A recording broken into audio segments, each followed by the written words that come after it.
Oh my God, look at this. Why do Americans need such massive SUVs? Look at this thing. You don't need a car that big. These two are G1 Solos from ElectraMeccanica. They have 2 doors, a hatch, and 3 wheels. And they're mine. Apparently I'm into 3-wheeled cars now. Not sure how that happened, but I'm up to 4 now. That's like 3 whole normal cars worth of wheels. Getting in is not particularly easy. You do have 2 doors to choose from, but the door sill is absolutely massive because that's where the batteries are. And then once you're inside, unless you're used to right-hand drive cars, the seatbelt is not where you'd expect it to be. So over here, I do tend to open this door to buckle it in just for access reasons. Close both doors, turn the key to start it. With my foot on the brake, turn it a little bit more. You heard the contactors click, that means it's on and ready to go. I disengage the electronic parking brake, put it in drive, and off we go. And that's it. It drives mostly like a regular car, with the exception of the rear suspension. It's rear-wheel drive and it has a swing arm back there. The reaction torque when you accelerate causes the whole rear end to hike up. Like that. You can almost make it dance.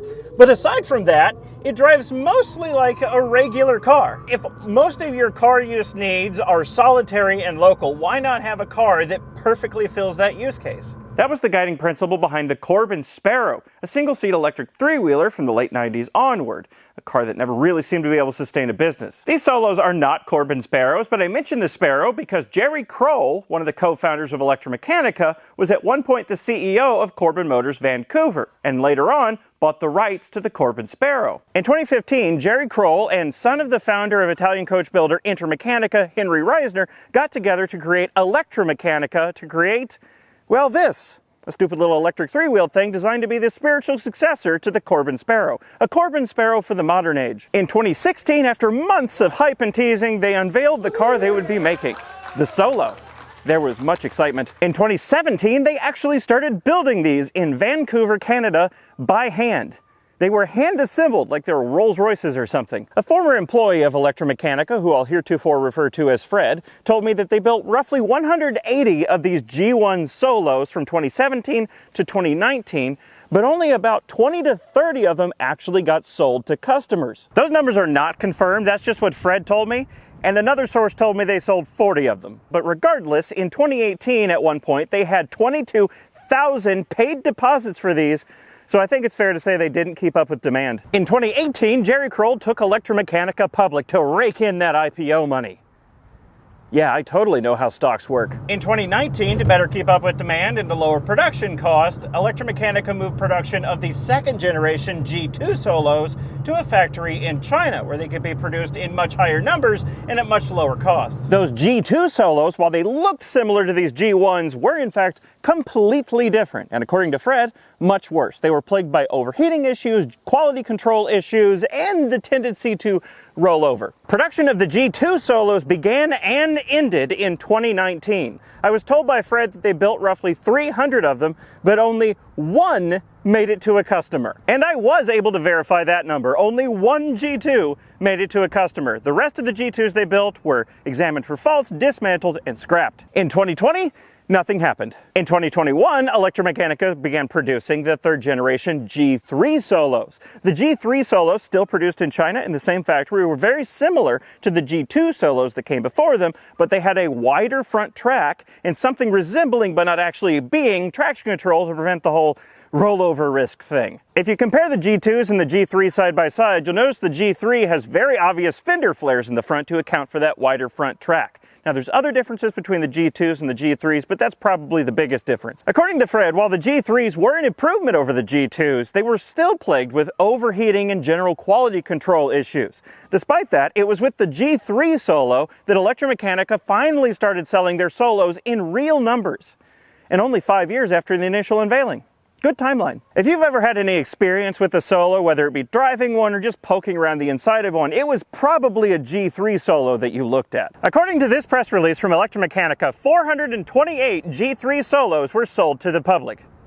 Pay no attention to what this press release is about. In late 2022, ElectraMeccanica set up a new facility in Mesa, Arizona with the hopes to build up to 20,000 Solos per year in the US instead of China. Hope is the key word there. I don't think any Solos were actually produced in this facility because just 2 months after they announced it, they announced a safety recall for all G3 Solos. The recall was for, and I quote, "While driving, the vehicle may experience a loss of propulsion. An instrument cluster warning light illuminates and the driver will experience a loss of power as the vehicle decelerates as if removing their foot from the accelerator pedal.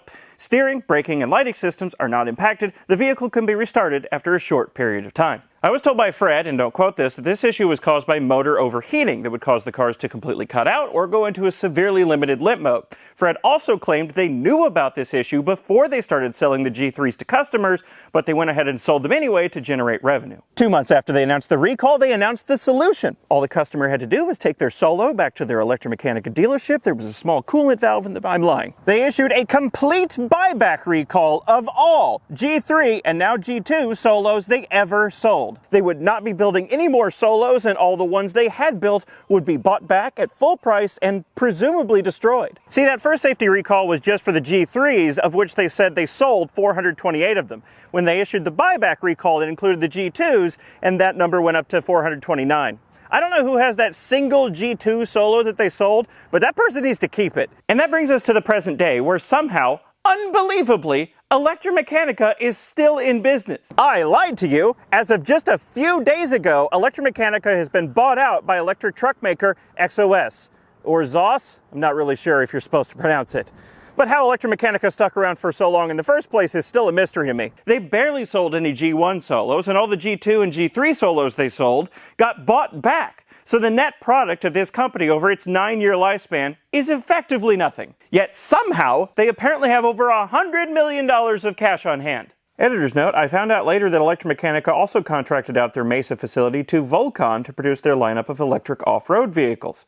So that's at least where some of that revenue came from. There's a lot more to ElectraMeccanica's story, like some other models they promised but never delivered, some CEO shuffling, and some other stuff, but we don't have time for that, and I'm not a good enough researcher for that anyway. Heck, a lot of what I just told you was unconfirmed stories from a longtime former employee, Fred. Speaking of Fred, that's who I bought these two from. They're G1 Solos. The white one here is from late 2018, it's car number 38, and the red one is from early 2019, it's car number 50. Curiously, this is definitely car number 38. It says 38 in multiple places, and this is definitely number 50. It again says 50 in multiple places. The VIN of this one is 107, and the VIN of this one is 150. You know that thing I said about them building about 180 of these G1s, but only selling about 30 of them? Again, those numbers are not confirmed. I don't know those numbers to be true, but what I do know is that these two were never sold to the public. I did not get them with titles. I got them with manufacturer's statement of origins. They're essentially 5-year-old brand new cars, and I'm the first owner. At least legally speaking. This white one specifically was briefly owned by someone else before me, but the paperwork was never transferred. And why did this previous owner give up his Solo? Because ElectraMeccanica bought it back. For reasons totally unknown. It wasn't part of a sweeping buyback like the G2 and G3s. I guess ElectraMeccanica just didn't like people owning Solos. The white one here only has about 1,500 miles on it, but this red one only has 600 miles on it. And 100 of that I put on myself. If I hadn't told you these were hand-built, you probably wouldn't be able to tell, at least from a distance. The body panels, all fiberglass, presumably hand-laid, look great. There's design elements like this line right here and this cutout down here that scream, we know how to design a car.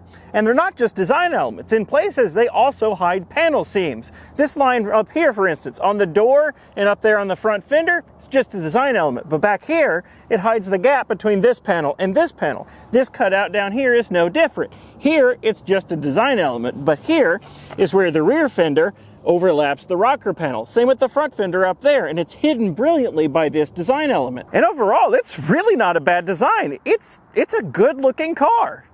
Aside from the back end, that kind of looks like a rendering error, but there's only so much you can do with a 3-wheeled car. I have to assume the exterior design of this is where a coach builder ElectraMeccanica came into play, because it's done really well by people who clearly have done this before. It's when you get in closer that things start to look a little low production. Like this black mat around the taillights and up on the center mount headlight around there.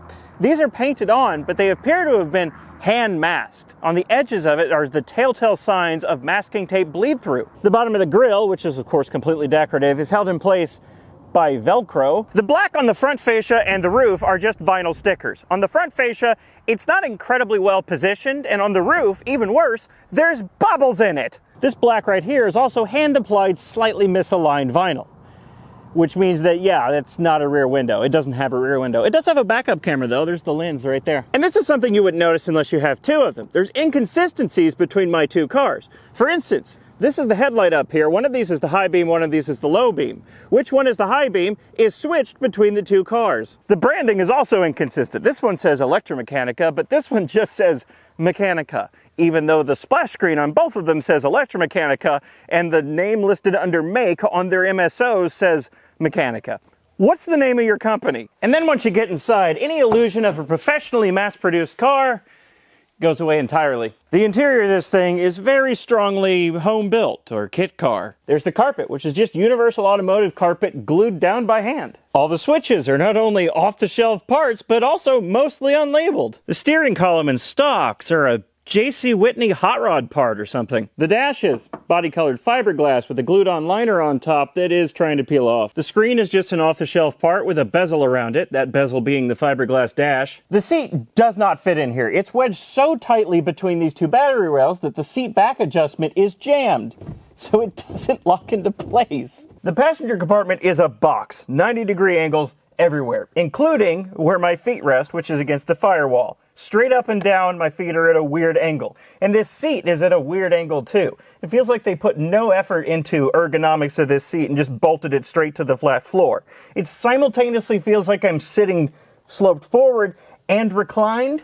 It's not comfortable in here. Overall, the interior just feels like a complete afterthought in comparison to the exterior. Let's go through the controls real quick. This is your hatch popper button. This is your electronic parking brake, off and on. The cycle times are incredibly long. This unlabeled switch right here is your drive direction, drive, neutral, and reverse. This is blank on purpose. This is your windshield wiper, off to high, several speeds. And this is your washer nozzle. This is your fan speed, low, off, high. And this unlabeled knob right here is your heater. Pull it out to turn the heater on, and the knob adjusts the temperature. What you're adjusting it to, I have no idea. And while this looks like a rocker switch, it's actually a momentary button to turn on the heated seat.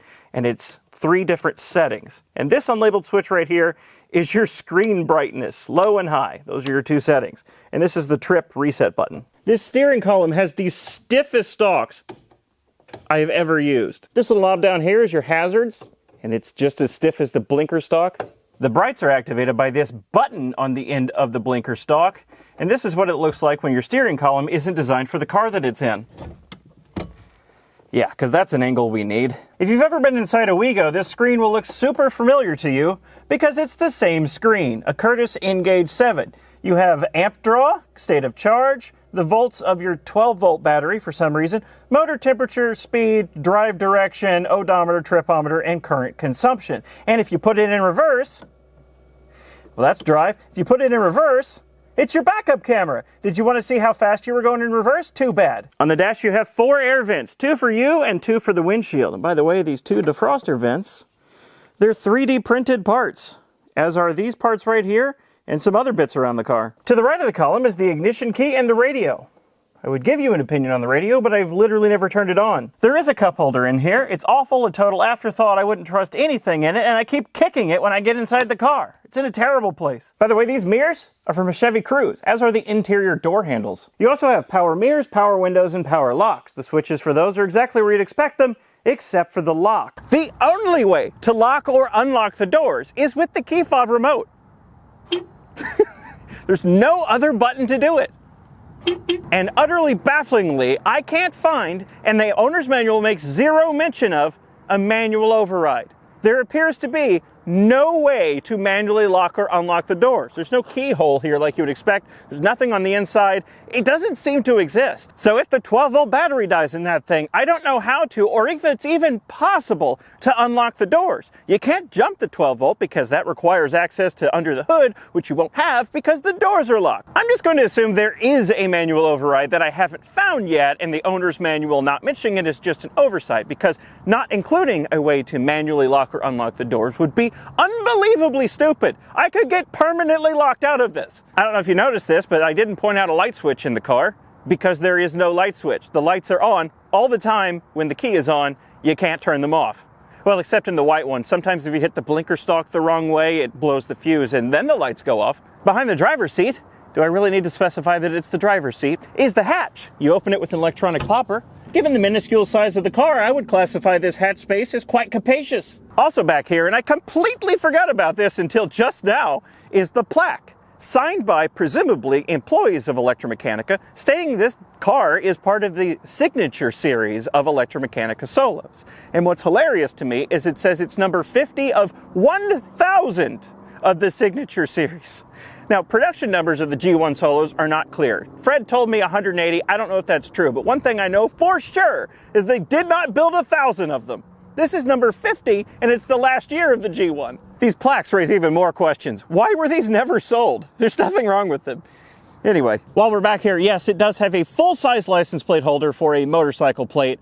I hate it as much as you do. And underneath there is the charge port, regular J1772. And this is the charge indicator light. The white one does not have this. Something the G1s have that the G2 and G3s don't have is a frunk. You just open it with the hood release, like you would on most cars.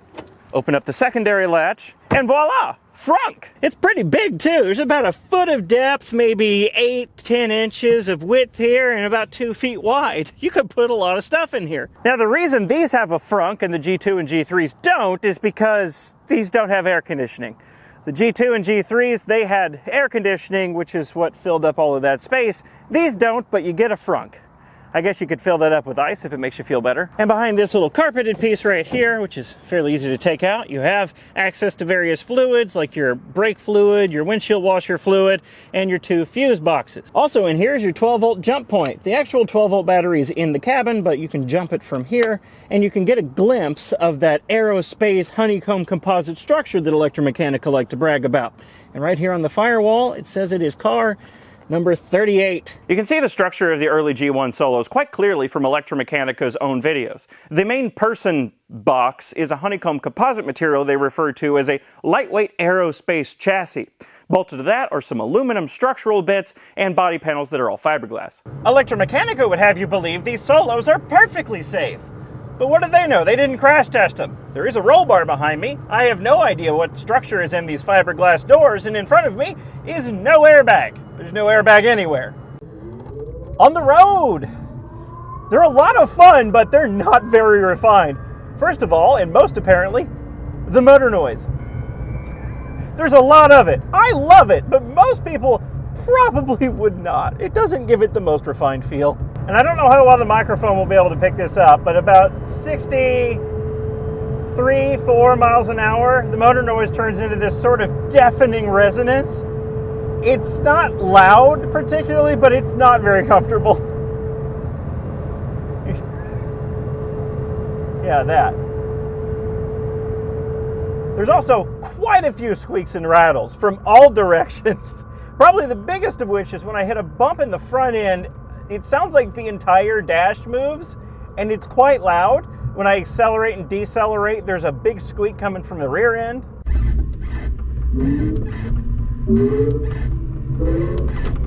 And there's all sorts of other noises coming from all over in the cab. It's really not well put together sounding. And at high speeds, there's a lot of wind noise. Something that certainly doesn't help with that wind noise is this and this. These lights and the center mount headlight don't have any sort of cover on them. On the G2 and the G3s, they had covers on them that had a nice aerodynamic shape. Not on the G1s. While I'm up here, yes, it has a center mount headlight. Something about three-wheeled car and motorcycle regulations, I don't know, I couldn't be bothered to look it up. Something I've noticed though is that some of the early videos and marketing for this car depicts a car without that center mount headlight. I don't know why this is, but I think it has something to do with US regulations, and cars made for Canada didn't have to have that center mount headlight. They have plenty of power and pick up pretty nicely. They're a little bit torque limited below about 35 miles an hour, probably to save the rubber drive belt, but above that speed, they don't leave me wanting for torque or power whatsoever. And the 0 to 60 is, let's find out. We're at 90%. Go!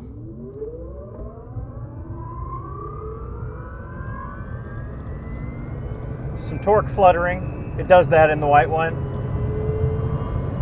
10.36 seconds? Oh my God. I thought it felt faster than that, but it might be the size of the... Uh-oh. Oh, it just cut out completely. All right, well, where's the hazards?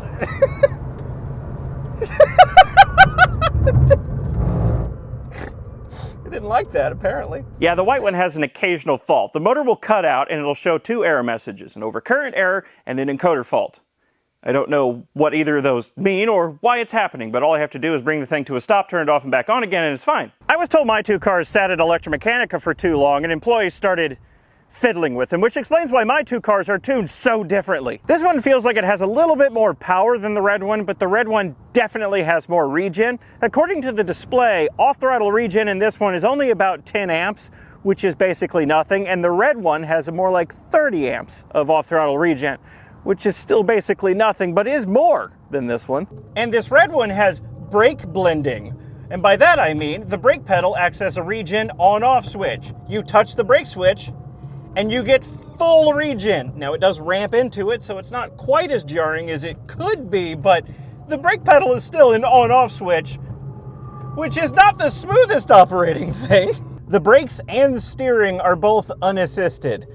As you would expect with unassisted disc brakes, the pedal feel is quite firm, and these have basically no regen at all. And the steering is actually quite light. At low speeds and at high speeds, it's almost excessively light.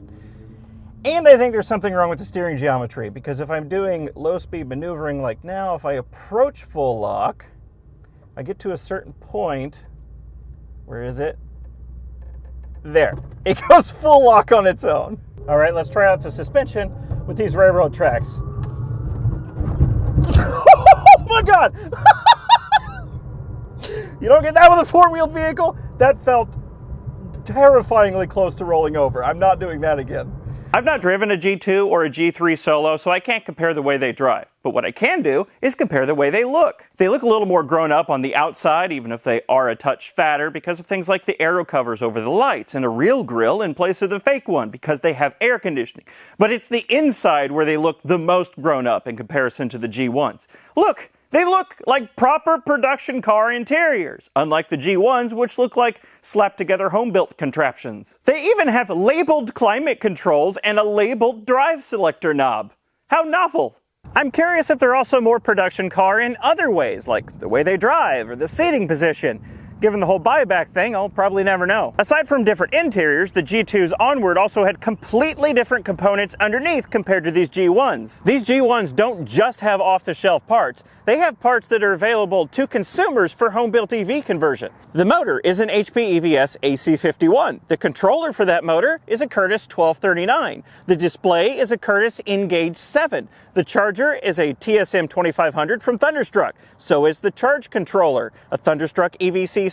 The brakes are all Willwood down to the brake pedal. If none of those names mean anything to you, imagine a new combustion car being built with a Ford small block, MSD ignition, Holley EFI, MagnaFlow exhaust, etc. It's not inherently wrong, it's just really weird. And that's just the parts I've identified. I'm sure there's much more to be discovered in here. Now, I say there's nothing wrong with using parts like this, but there is.